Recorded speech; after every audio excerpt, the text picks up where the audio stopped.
prior to my arrival, but I'd been selected as the new president, I had a meeting with Vice President John Trierweiler, who is in charge of marketing and communications. And John had just arrived here less than a year prior. And I sat down with John. I said, John, we need a story for RIT. We're going to be unique in what way? And it's got to be something more than we're a STEM discipline kind of oriented place, because every university has STEM disciplines, and all the state schools, especially the flagship schools, they've got gigantic programs in engineering and computing and da-da-da-da. It's got to be more than that. It's got to be more than co-op, because every institution is focusing really hard on internships. At RIT, we know, but co-op's different. It's a longer period of time. We assist students in making those arrangements, and you might get to work with, say, 3 different companies and da-da-da-da.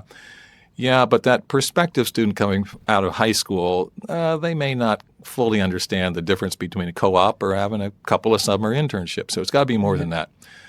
And we really settled on the fact that RIT, unlike most other STEM-based institutions, historically have been really strong in the studio arts. And so we know we've got this College of Art and Design, really good in glass blowing and ceramics and furniture design and jewelry design and especially photography, where we've got, 15 Pulitzer Prize winners.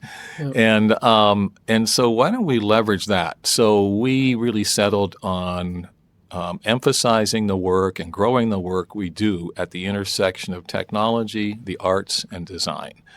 And that's really become our thing. And that's what now in the outside world we're known for.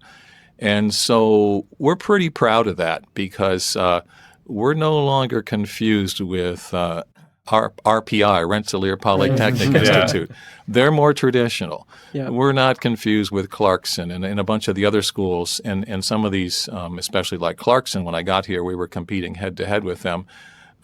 Students generally, if they're applying to RIT, they didn't even apply to Clarkson. That wouldn't have been the case before. And our rankings in U.S. News are going up. Rankings of some of our competitors are going down.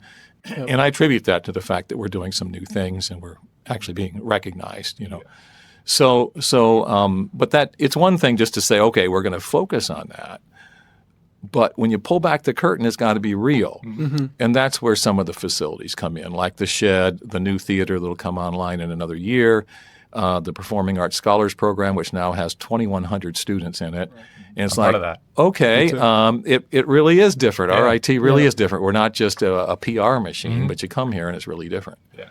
Like all the new facilities that you have, I came to RIT being like primarily like I did theater in high school and piano, and I applied and I got into the Performing Arts Scholarship. And normally, like, you tour campuses and you're like, okay, they have like a piano and like a theater, but you come here and you have the Glass Box Theater. You're about to have a theater that's about to, like you said, come online in a year, and you have pianos littered across the campus. Mm-hmm. Like, it's maybe like a 5-minute walk. And we're still just getting started, honestly, and I want to give a lot of credit to the inaugural director of the School of Performing Arts, Erica Haskell.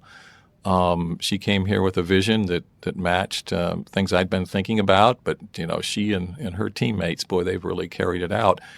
And we're just attracting incredible students. And at least for the first time I'm aware of, we've got students that are turning down Cornell and MIT and those kind of schools to come here. It's incredible. And with the stories I know, in every case, it was a performing arts student. And we all know, for those who are listening anyway, that you can't major in any of the performing arts at RIT. We don't have any majors. Every student is majoring in something else, but has an opportunity to undertake music, theater, dance, or it could be the circus arts or something. By the way, we're still missing one thing. I want a serious program in magic, and we don't have it. We've got the Magic Spell Studios, but I mean magic, like make things disappear. Yeah. We ought to be able to do that at RIT, so I'm still holding out for that.